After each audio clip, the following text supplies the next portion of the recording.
শেরপুরে বাবা মায়ের ভালোবাসা পেতে কবিরাজকে 66 লাখ টাকা দিল কিশোরী।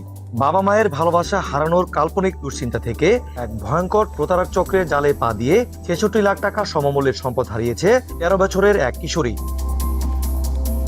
শেরপুর জেলার কাপড় ব্যবসায়ী সাইদুর রহমানের মেয়ে লুবাবার সরলতার সুযোগ নিয়ে তার কাছ থেকে বিপুল পরিমাণ স্বর্ণালংকার ও নগদ টাকা হাতিয়ে নেয় একটি তান্ত্রিক চক্র। পিবিআইয়ের অভিযানে লুণ্ঠিত স্বর্ণের অনেকাংশ উদ্ধার ও চক্রের মূল হোতা সহ 3 জনকে গ্রেপ্তার করা হয়েছে।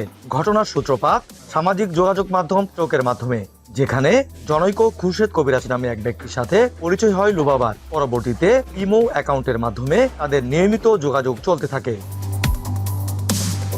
লুবাবার মনে ভয় ঢুকেছিল যে তার বাবা মায়ের ভালোবাসা হয়তো কমে যাচ্ছে। এই সুযোগকে কাজে লাগিয়ে প্রতারক চক্র তাকে কবিরাজি চিকিৎসার মাধ্যমে বাবা মাকে আবারও আপন করে নেওয়ার প্রলোভন দেখায়। কখনো খাসি, কখনো জায়নামাজ কেনা, আবার কখনো জোড়া শূকর জবাই করার নাম করে বিভিন্ন দফায় কিশোরীর কাছ থেকে 2,43,000 টাকা হাতে নেয় তারা।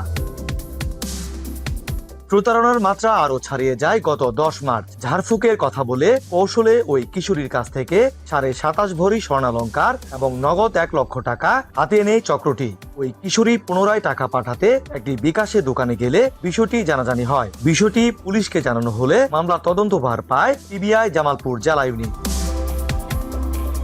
অতিরিক্ত আইজিপি মোস্তফা কামালের নির্দেশনা এবং পুলিশ সুপার পঙ্কজ দত্তের সরাসরি তত্ত্বাবধানে তথ্য প্রযুক্তি সহায়তায় গাজীপুর ও ময়মনসিংহ থেকে এই চক্রের 3 সদস্য মুসামিয়া, রফিকুল ইসলাম এবং মূল হোতা মনির হোসেনকে গ্রেপ্তার করা হয়। পুলিশ জানায় এই চক্রটি দীর্ঘ সময় ধরে মানুষের ধর্মীয় ও আবেগীয় দুর্বলতাকে পুঁজি করে এই ধরনের অপরাধ করে আসছিল।